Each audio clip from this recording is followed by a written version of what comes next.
I am so grateful for our current scientific understanding of the world. I think in many ways I would have enjoyed less living in centuries past when a misunderstanding of how the natural world worked led to so much human misery. But there is a price to be paid for that. The price to pay for that is that one must admit that everything that one thinks one understands about the natural world could be wrong. So our scientific approach is that you don't believe anything. You don't believe your teacher, you don't believe the textbook, you don't believe the website, you don't believe the things you think you know.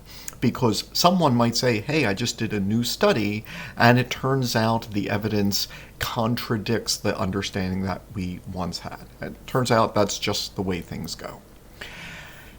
Unfortunately, that affects every aspect of our understanding of the natural world scientifically, including how we classify birds. Because, for example, let's take this bird. It's a tanager, a scarlet tanager. Why do I say that? Well, because it looks like one, and I'm sure I could come up with a physical trait or two to support that. This bird is a cardinal. Why do I say that, this red-crested cardinal? Because it looks like one, and I'm sure I could come up with a trait or two to support that. And these things look like finches. Charles Darwin certainly thought so.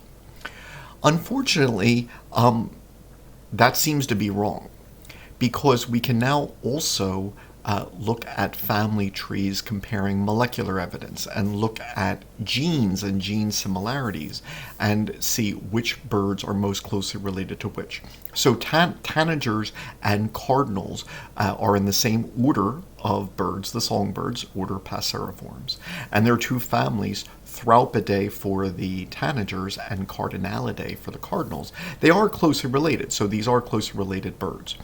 But it turns out that the scarlet tanager molecularly seems to be most accurately placed in the cardinal family. So the scarlet tanager is then technically a cardinal, while this cardinal is best placed in the tanager family. And those finches that Darwin described also best placed in the tanager family.